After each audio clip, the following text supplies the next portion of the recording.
I've been journaling for a few years now, but when I first started, I wasn't consistent at all. And honestly, I didn't really understand what I was doing. I thought everything had to be perfect. Every entry had to be written nicely. Every page had to look good. I was journaling like someone was going to read it, like my journal was being graded by someone else. I also thought I had to journal every single day. No breaks, no missed days. And all of those ideas, they put so much pressure on me. So I'd journal for a bit, then stop, then feel guilty, then try again. It was on and off for a long time, but once I finally understood what journaling actually is, and just as importantly, what it isn't, things started to change. I stopped trying to impress an imaginary audience, I stopped trying to be perfect, and I started journaling with intention instead of pressure. That's when I noticed real shifts. Not overnight, but slowly. More clarity, less mental noise, better decisions. Now, journaling feels purposeful. And honestly, I love what it does for me. So in this video, I just want to share how I journal. No rules, no pressure, and if even one person tries it this way and notices something positive, that would make me really happy. Stick around until the end. I think this will genuinely help you. And if it does, I'd love it if you liked the video and subscribed. Let's begin. Have you ever felt like your mind is full, but also kind of unfocused? Like there are a lot of thoughts in your head, but none of them feel clear? Maybe a few worries keep looping. Maybe you feel busy, but not grounded. Maybe you're just mentally tired. Here's a question for you. When your mind feels like that, what do you usually do? Do you scroll? Do you distract yourself? Do you tell yourself, I'll deal with this later? What if the answer wasn't to think harder, but to write it out? Today I want to talk about journaling. Not as a diary, not as something you have to be good at, but as a simple way to help your mind feel lighter and calmer. Because here's something I've noticed over and over again. Thoughts feel bigger when they stay stuck in your head. A lot of us carry thoughts like, what if I mess this up? What if I'm behind? What if I'm not doing enough? And when those thoughts stay inside, they quietly start making decisions for us. Ali Abdaal has talked about this too, how fears tend to grow when they stay in your head, but once you write them down, they usually shrink to their real size. And that's been exactly my experience. How do you slow your thoughts down instead of letting them run the show? For me, one simple answer has been journaling. What journaling actually looks like in real life. I want to be honest about this. My journaling is not neat. It's not deep every day. And it's definitely not perfect. A lot of the time, my journaling looks like taping a receipt or ticket into a notebook, adding stickers or washi tape, doodling shapes while I think, writing one sentence and stopping.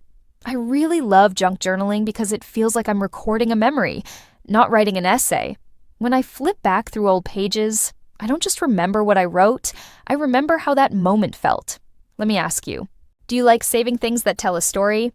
Photos, notes, little scraps? If yes, journaling might already feel natural to you. Why writing things down actually helps your brain. There's a simple reason journaling works. When everything stays in your head, your mind feels loud. But when you put thoughts somewhere, on paper or on a screen, your brain can relax. There's something really simple that happens when you name how you're feeling. Instead of carrying everything quietly in your head, you pause and actually say it, or write it down. For me, one of the thoughts that likes to loop is work-related. It sounds like, am I actually good enough? What if they see who I really am and disapprove? That's imposter syndrome. And when it stays in my head, it feels heavy and loud. But the moment I write something like, I feel anxious about work, or I'm afraid I'm not enough, something shifts. It's subtle, but I feel it. My shoulders drop a little and the thought stops echoing. Researchers like Dr. R.F. Khan explain that when you name a feeling, the thinking part of your brain steps in and helps calm the emotional alarm system. And honestly, I don't need the science to convince me. I can feel it when I write. I'm not ignoring the feeling. I'm not fixing it. I'm just saying, okay, I see you. And once a feeling is seen, it loses some of its grip. And once that happens, you're in a better place to deal with it. Whether that means sitting with it, facing it, or taking a small step to fix it. That's why journaling can feel relieving even when nothing is solved yet. Nothing changed on the outside, but something softened on the inside. We could get into all the science behind why this works, and it's been proven time and time again, but I don't want to bore you. I'd rather just show you a simple way to start. Let's make this hands-on. You can do this today. If you were going to journal right now, here's how I'd do it. Nothing fancy, nothing perfect. Step 1. Choose where. Before you write anything, just ask yourself, do I want paper today or a screen? Some days I really want pen and paper. I like slowing down. I like the feeling of writing. Other days, typing feels easier, especially when my thoughts are moving fast or when I'm already in bed and just need to put in a sentence or two. Both ways count. What matters is that you acknowledge the feeling by writing it down or typing it out. Step 2, start with what's already there. Don't search for the right thing to write. Just grab what's already in your head. For me, that's my work thought that just won't leave me alone, or a to-do list and all the feelings attached to each item. Not just what I need to do, but how each task makes me feel. This one stresses me out. That one feels heavy. That one I'm avoiding for a reason. Step 3, add your personal touch. This part really matters to me. If you must know, I'm a bit of a self-proclaimed artist, so I love making my stuff look pretty. I use a lot of stickers, use colored pens, I use washi tape, and put little drawings in the margins. On my journaling app, I use photos I take. I can also doodle on my app. I can include a short note. At times, I can even put a small to-do that reinforces my thoughts. Those personal touches don't just make your journal more interesting, they make it feel like a safe space. And when it feels safe, you actually want to come back to it. Typing lets me move fast. Photos let me capture moments without words. And doodling helps me think without overthinking. And when journaling includes simple to-dos, it starts supporting not just my thoughts, but my daily life too. Interesting things start to happen when you journal regularly. Patterns start to appear. When I look back through my journal, I start to notice patterns.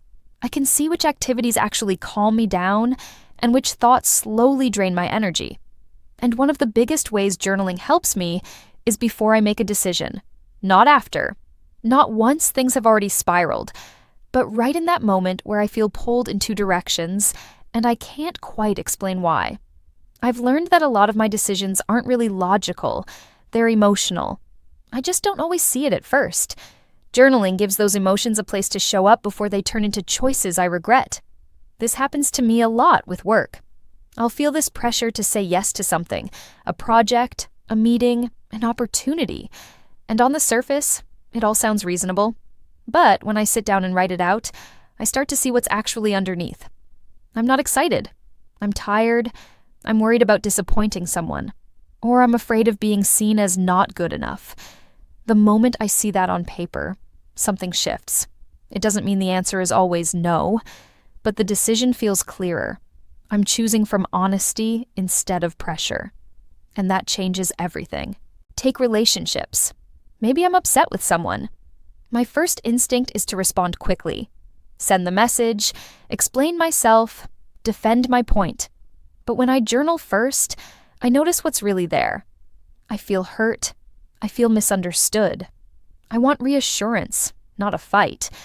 Writing things down helps me choose how to respond, or sometimes whether to respond at all. Journaling gives me a pause, a little space to think, so I can choose more thoughtfully instead of reacting in a rush. Even with purchases, journaling helps. I'll feel the urge to buy something, and it feels urgent in the moment. But when I write, "Why do I want this right now?" the answer is often, "I'm tired," or "I'm stressed," or "I want comfort." That doesn't mean I never buy the thing, but now it's a choice, not a reaction. That's the real power of journaling. It slows things down just enough to help you decide from clarity instead of impulse. You're not asking your journal what to do, you're asking yourself, what's actually going on here? And once you see that, you're in a much better place to deal with it, to sit with it, face it, or fix it if it needs fixing. Journaling doesn't change your life all at once. It changes how you meet your thoughts, your choices, and your days. And over time, that's how your life starts to change. And that's how journaling can change your life.